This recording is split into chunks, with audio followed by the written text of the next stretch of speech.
ఈ గుడిని దర్శించటం వలన మనకు కలిగే ప్రయోజనం ఏంటి? ఈ రోజు మనం శ్రీకాకుళం జిల్లాలోని అరసవల్లి సూర్యనారాయణ స్వామి దేవాలయం గురించి, అక్కడ దాగి ఉన్న రహస్యాల గురించి తెలుసుకుందాం. అరుణజాతికి సంబంధించిన సూర్యనారాయణ స్వామి విగ్రహం ఎలా వచ్చింది? ఇంత పెద్ద పుష్కరిణిని తవ్వి స్వామివారిని బయటికి తీసింది ఎవరు? నాగలతో నాగావళిని రప్పించిందెవరు? రుద్రకోటి శివలింగాన్ని ప్రతిష్ఠించిందెవరు? ఈ విషయాలన్నీ వివరంగా తెలుసుకుందాం రండి. ఈ దేవాలయాన్ని చేరుకోవాలి అంటే ట్రైన్కైతే శ్రీకాకుళం రోడ్లో దిగాలి. అక్కడ నుంచి 20 కిలోమీటర్ల దూరం ఉంటుంది. అదే శ్రీకాకుళం బస్టాండ్ నుంచి అయితే 4 కిలోమీటర్ల దూరం ప్రయాణించి ఈ దేవాలయాన్ని చేరుకోవచ్చు. దేవాలయం దర్శన సమయాలు ఉదయం 6 నుంచి 12:30, సాయంత్రం 3:30 నుంచి 8 గంటల వరకు. అరసవల్లి సూర్య దేవాలయ చరిత్ర సూర్యుడు ఉదయించి అస్తమించినట్లుగా ఉంటుంది. అనేక సార్లు ఈ విగ్రహం మాయమవడం, తిరిగి పునఃప్రతిష్ఠ చేయడం జరిగింది.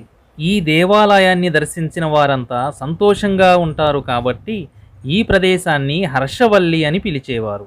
కాలక్రమేణా అరసవల్లిగా మారిపోయింది. ఆర్చి నుంచి లోపలికి రాగానే ఎడం చేతి వైపు వెళ్తే కేశఖండన ఇంద్రపుష్కరిణిని దర్శించవచ్చు. అదే కుడివైపు చూస్తే కుడివైపు స్వామివారి దర్శనానికి వెళ్లే దారి కనపడుతుంది. భారతదేశంలో ఉండే అనేక సూర్య దేవాలయాలలో అరసవల్లి సూర్య దేవాలయానికి ఒక ప్రత్యేకత ఉంది. ఇక్కడ జరిగిన విధంగా పూజలు కోణార్క్ సూర్య దేవాలయంలో కూడా జరగవు.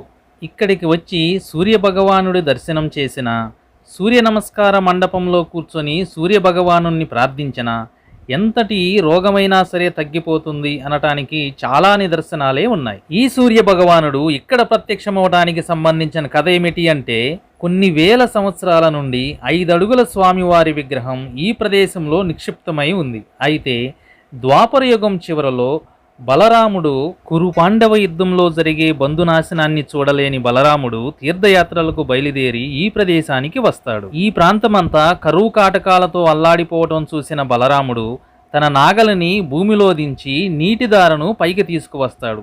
నాగలి ద్వారా నీరు రావటం చేత ఈ నదికి నాగావళి అని పేరు వచ్చింది. బలరాముడు ఈ నాగావళి నది ఒడ్డున 5 విశిష్ట శివాలయాలను నిర్మించాడు. దానిలో భాగంగా 4వ శివాలయమే ఈ ఉమారుద్రకోటి శివలింగం. ఈ శివలింగాన్ని ప్రతిష్ఠించిన తరువాత దేవతలందరూ వచ్చి దర్శించుకుని వెళ్తారు. కానీ ఇంద్రదేవుడు మాత్రం రాడు. అందరూ వెళ్లిపోయిన తరువాత ఇంద్రదేవుడు స్వామివారి దర్శనం కోసం రేత్రిపూట వస్తాడు. ఏకాంతంలో ఉన్న స్వామివారిని కలవటానికి వీలు లేదని నందీశ్వరుడు అడ్డుపడతాడు. ఇంద్రదేవుడు తన అహంకారాన్ని ప్రదర్శించబోగా నందీశ్వరుడికి కోపం వచ్చి తన కొమ్ములతో ఒక్క కుమ్ము కుమ్ముతాడు. ఆ దెబ్బకి ఇంద్రదేవుడు మనం చూస్తున్న ఈ ప్రదేశంలో, ఈ పుష్కరిణి తవ్విన ప్రదేశంలో వచ్చి పడతాడు.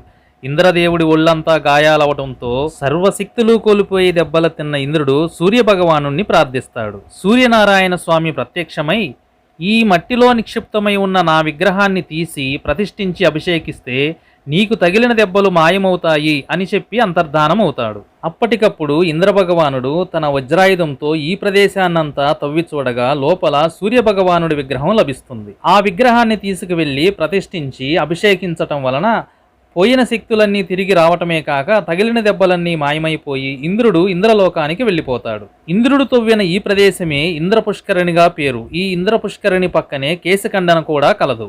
ఆ విధంగా ఇంద్రుడి చేత నిర్మించిన ఈ దేవాలయంలో అప్పటి నుండి ఇప్పటి వరకు కొన్ని లక్షల మంది తమ ఆరోగ్యాన్ని తిరిగి పొందగలిగారు. దేవాలయం లోపలికి వెళ్ళిన తరువాత మనకి ఐరావతం మీద ఇంద్రుడి బొమ్మ కనపడుతుంది. తప్పకుండా దర్శించండి. తరువాత స్వామివారిని దర్శించిన తరువాత ఉమా రుద్రకోటి శివలింగం, బలరాముడు ప్రతిష్ఠించిన శివలింగాన్ని దర్శించి మనం బయటికి రావచ్చు.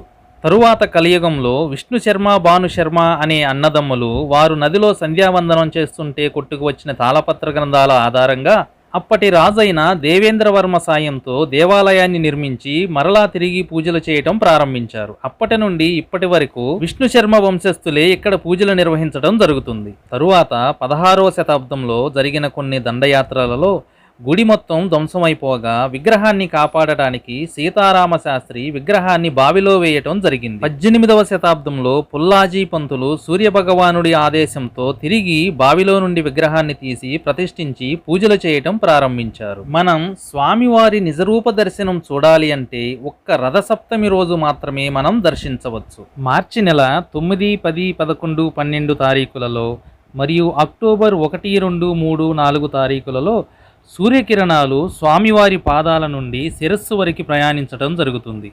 ఆ దర్శనం చాలా అద్భుతంగా ఉంటుంది. కుదిరితే దర్శించండి. ఓం నమో సూర్యనారాయణాయ. అందరికీ ధన్యవాదాలు.